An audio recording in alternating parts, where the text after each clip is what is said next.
I ran marketing departments in corporate America for 10 years and then ran a digital agency for over another 10 years. So I know the roadmap to online success, and that formula always includes producing content to share your message, from your marketing message to sales and delivery. Hi, I'm Jennifer Neal, and you're listening to the Content Toolbox. I believe the secret to finding and creating raving fans online is through you. In building relationships through stories that share who you really are, create genuine, crazy, raving fans that keep begging you to take their money. And on this podcast, we'll be talking strategies, tactics, tips, and more with myself and other industry experts. So buckle up and start your engines, because it's go time. Okay, welcome back, you guys, to another episode of the Content Toolbox. Today, I am excited to introduce you to a friend of mine that I have met through some of those online coaching things I've been talking about.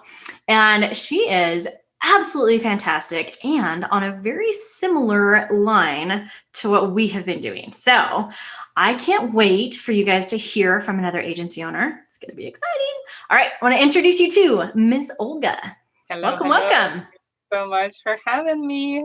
This is exciting. Awesome. So I know I just introduced you as another agency owner, and when we've talked before, I know that's what you're doing. So let's just talk about like kind of how you got involved and what you're doing now. I want to make sure I teed you up correctly.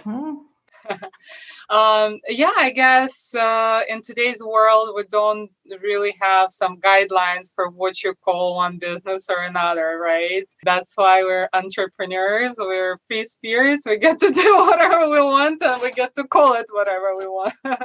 So true. Yes. But I got into online world back in 2011 when I first started to take courses and classes. Well, basically, I would say info business. I got into info business as a student. When from the get-go, I attended 16 different 3 days and 2 years. And got to know the event industry very, very closely as a student and then as coordinator for some of those events. And my favorite class through those events was marketing class. And little did I know when I was sitting in that class for the first time in January 2012 that this will become my thing, and I'll become a marketer myself, and I will be helping people with that.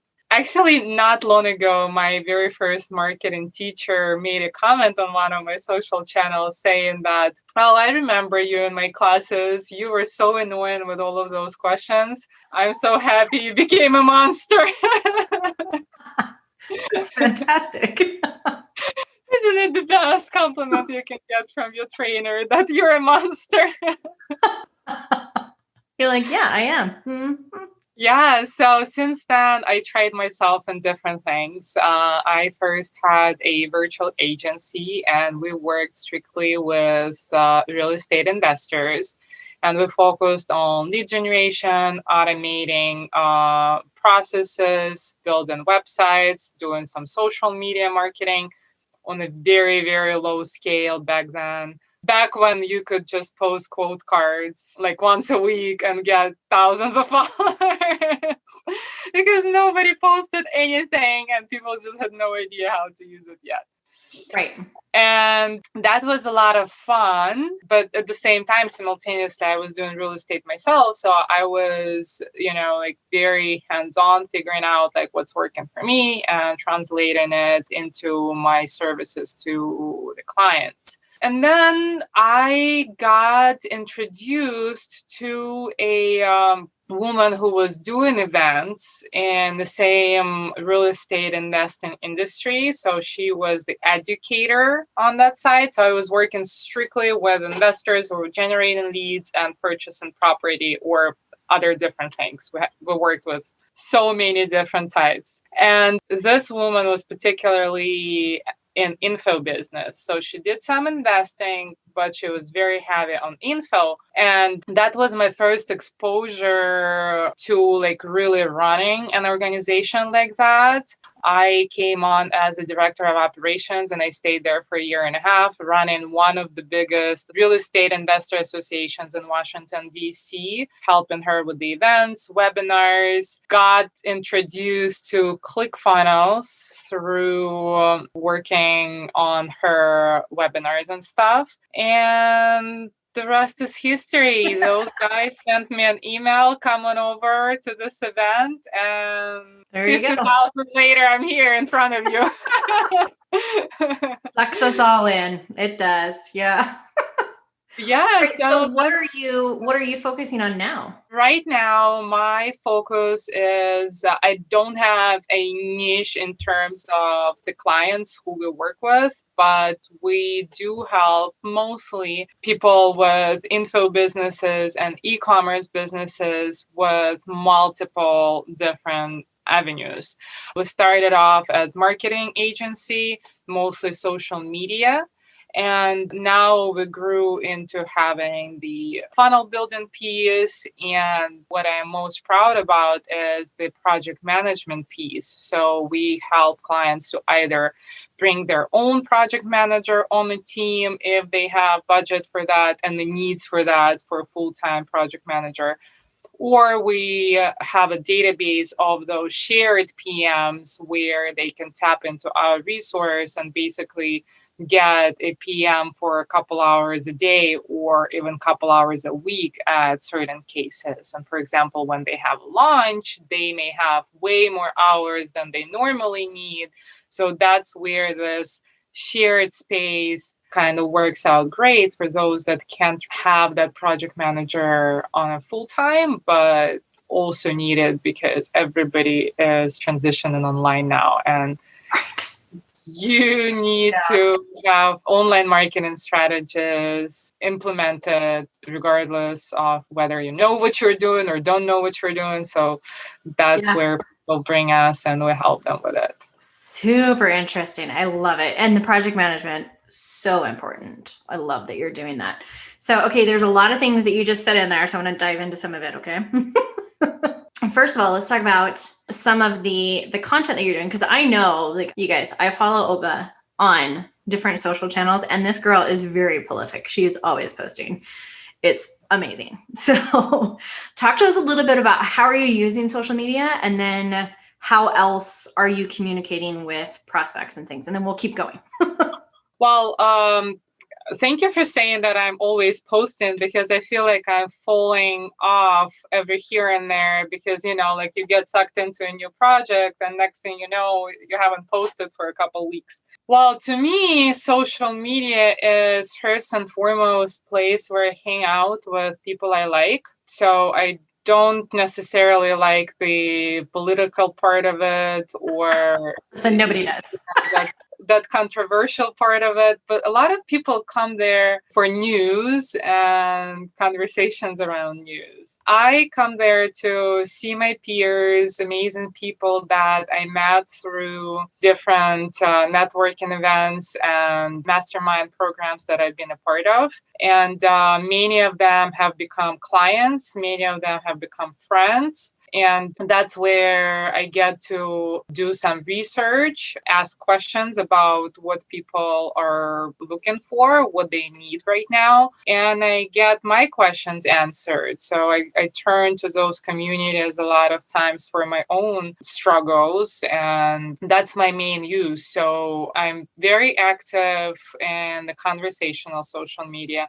I try to be active in publishing and lead generation, but I do treat it more like a non-negotiable place to be in order to stay in contact with all of the important people. It's amazing. I mean, that's what it's ideally was originally invented for. Social channels was to stay connected to people. So that's awesome.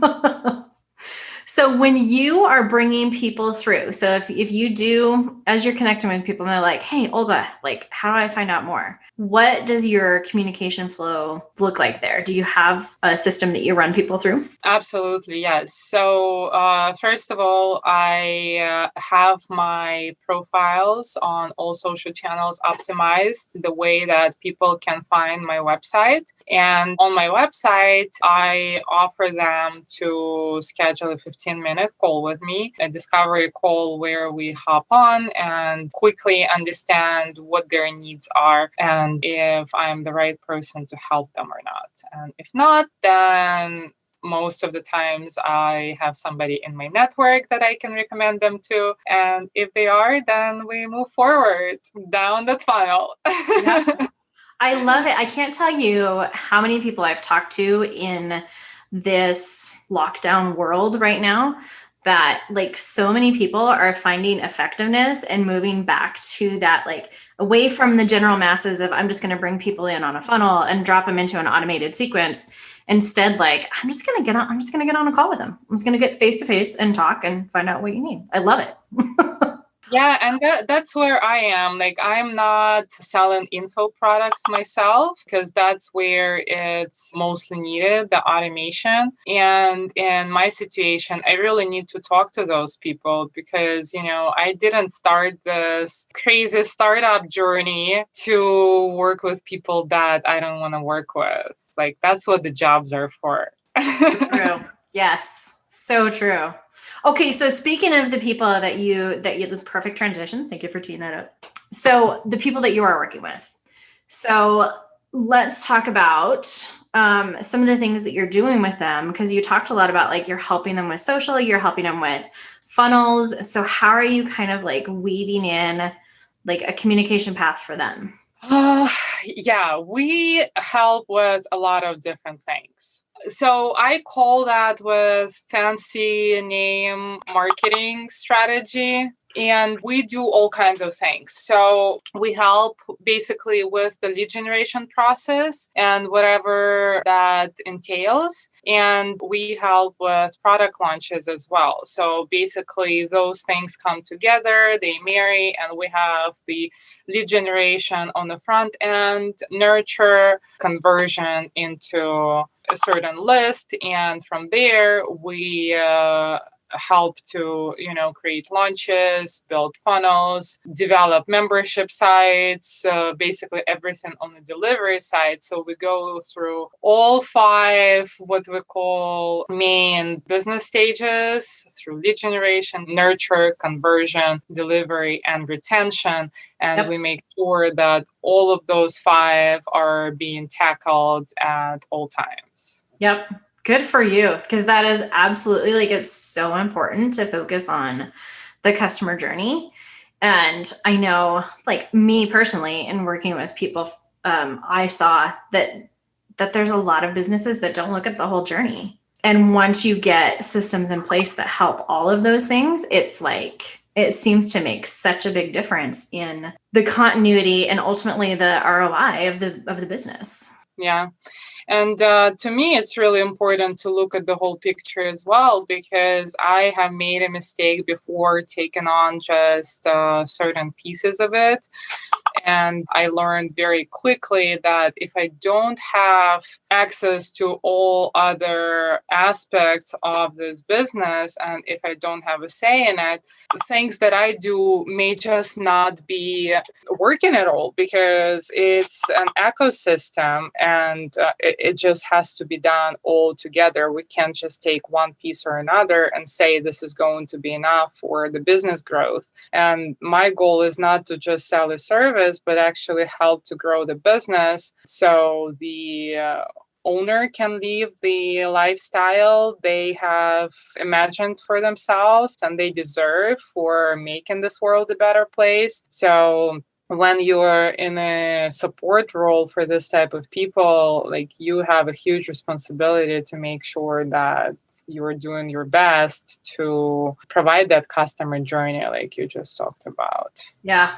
1,000%. There's so many amazing businesses out there. It's fun to be able to work with them and help them discover their potential. I love it. Yeah. All right. So project management. So you also talked about project management. So are you training project managers and then bringing them up as to be able to be used as that shared resource or what did you call it? Yeah, I said something like shared space. Yeah, there you go.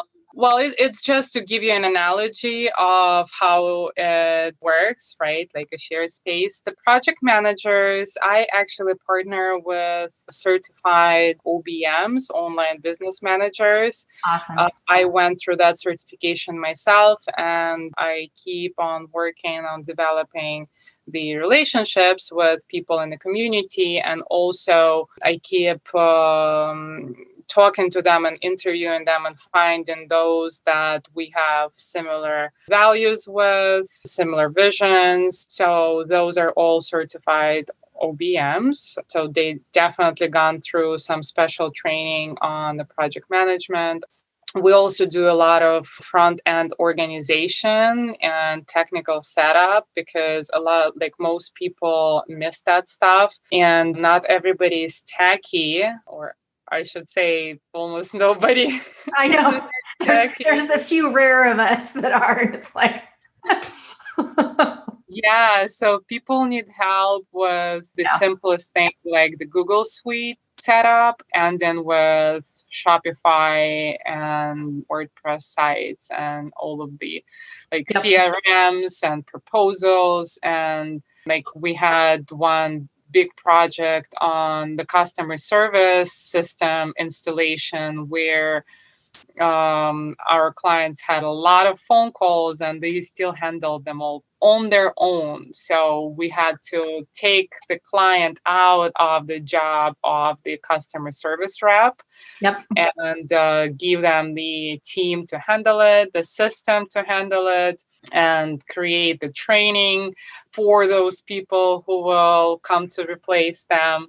So something like this can take 2 to 3 months easily just to set up a system like that. So we'll look at every business individually and we see what are those immediate needs where we can replace our client with tools or team members and really get them in the role where they get the biggest buck for their time. Yeah. Awesome.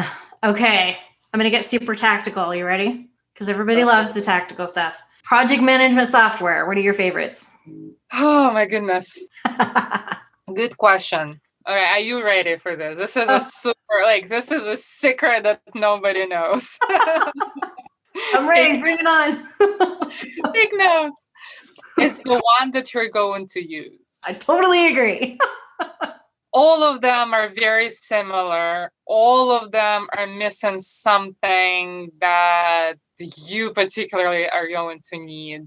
And it really depends on how many team members, who is going to be using it. And a lot of times I realize that it's going to be just the project manager who is going to be using it. Yep. Nobody else will ever look at it outside of those strategic meetings where when she shares a screen and points out at those things. Yep. So it's going to be up to project, unless the client has a certain tool that they want to be using, it's going to be up to the project manager to choose her favorite. Yep.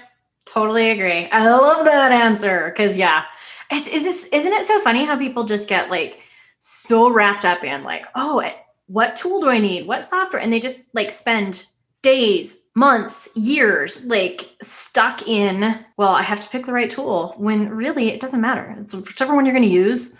And then you can change it later. Like, I worked with people that do great with Google Sheets. And honestly, I still love my Google Sheets. Like I have my budgets in Google Sheets. I have my goals, like 30, 60, 90-day goals. Everything is in Google Sheets. Mm-hmm. And that layout works for me best when I'm on my own, when I'm just processing those things. It's easier for me to look at it this way.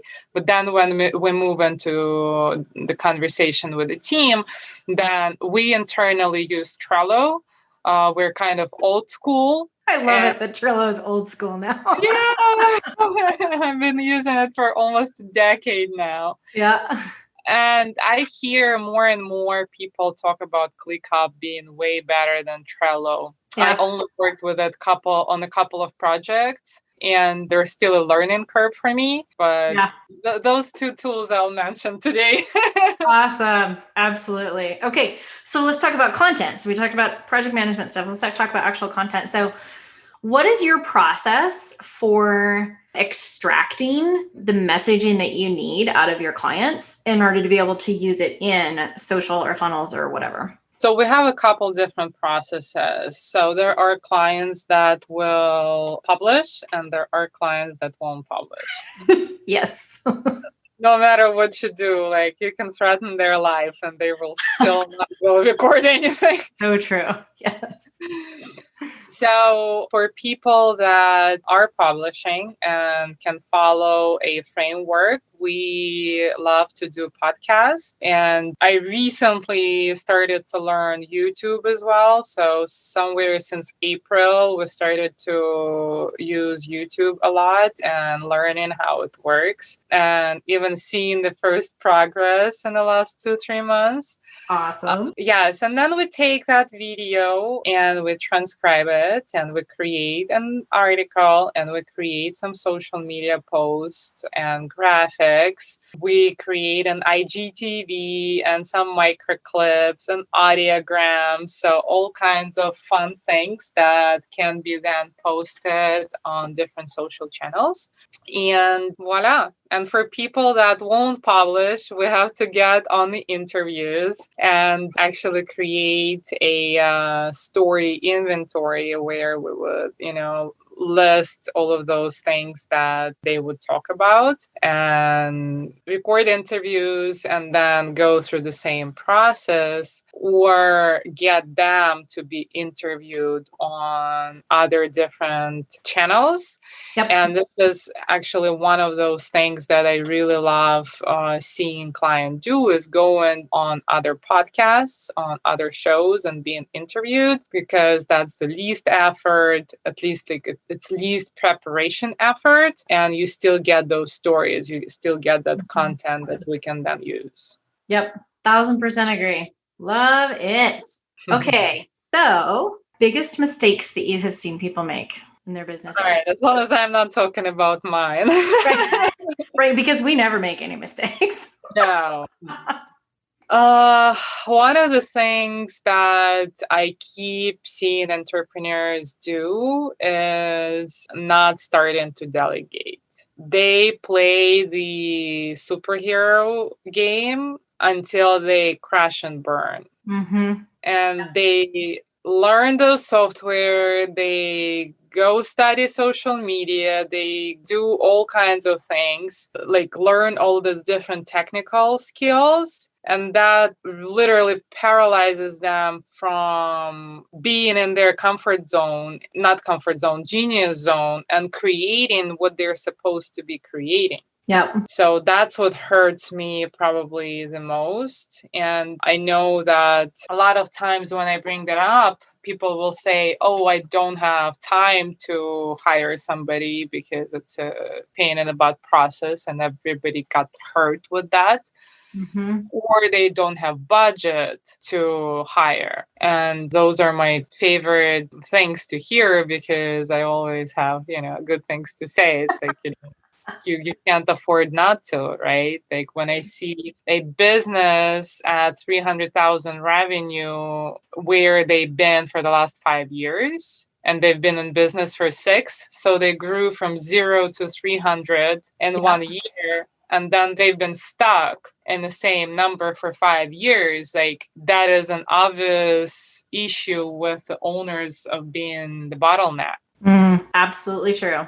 Yep. Oh, love it. Okay.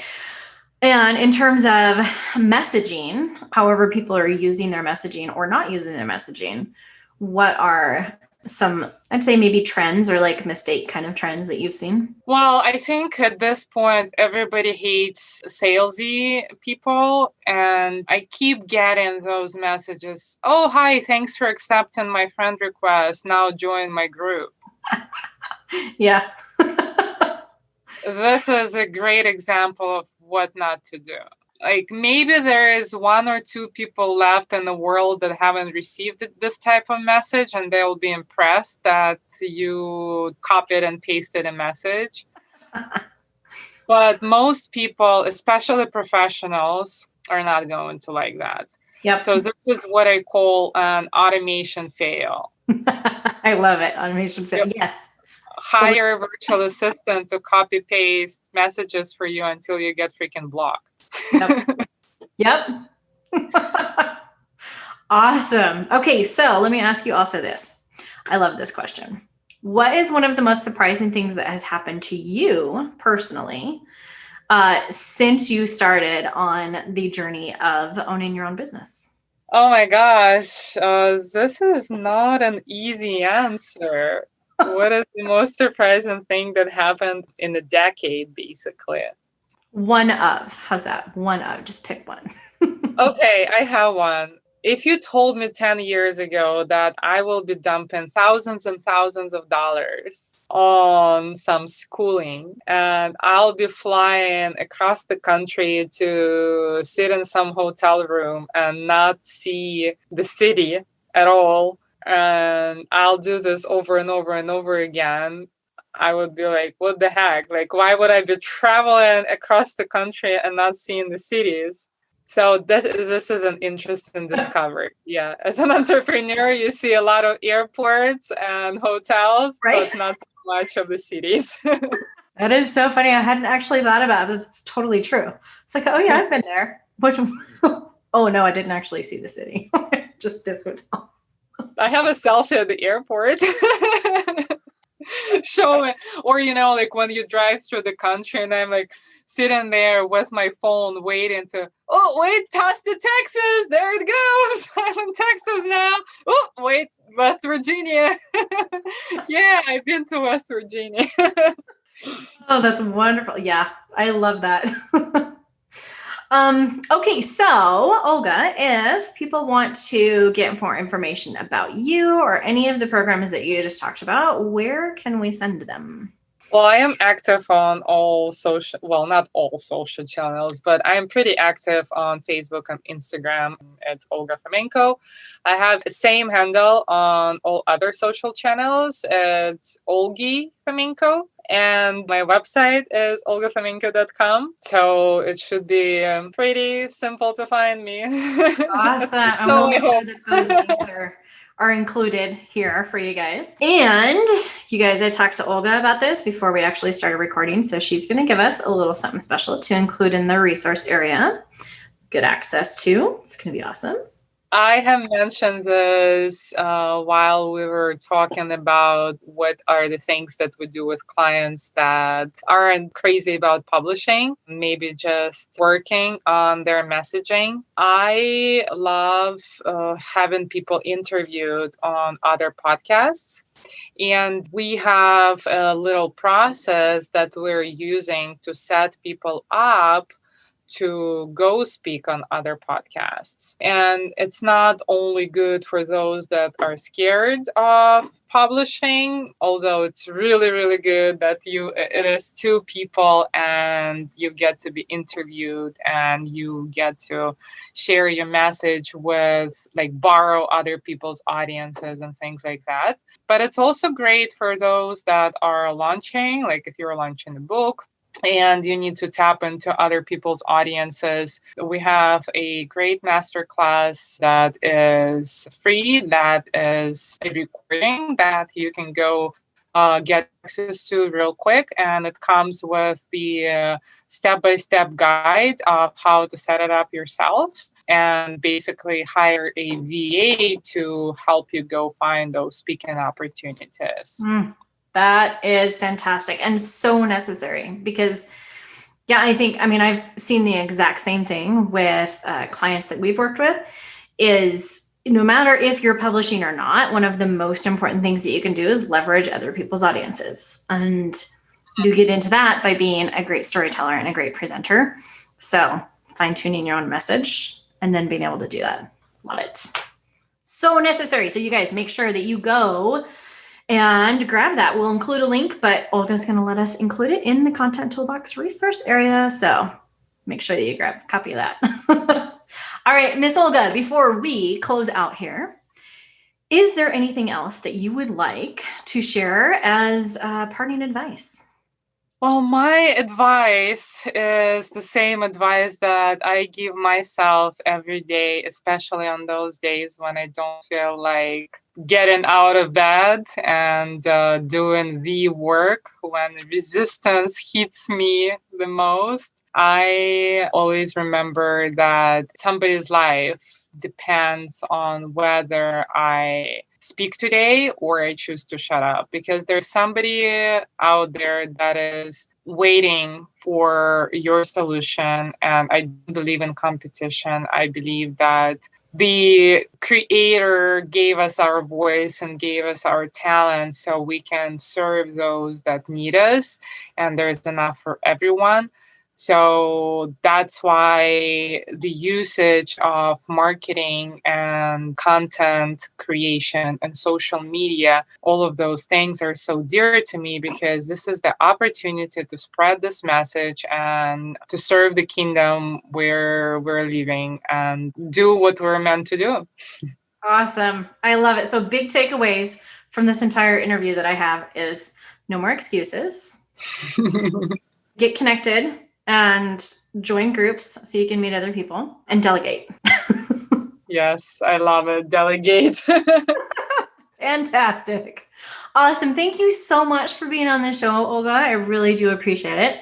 It's so much fun to talk with another agency owner and see like so many of the same things that we ran into as an agency as well. So awesome. Thank you for inviting me. It is always a pleasure to see your beautiful face, and I so hope we get to do it in person very, very soon. Until then, well, I will be seeing you on the social media. Yep, all over the place. Awesome. Thank you so much again, Olga. I really appreciate it. And you guys, make sure you check out the Content Toolbox and go check out Olga's page at olgafomenko.com and get involved where you need. Delegate away. Awesome. Thanks again.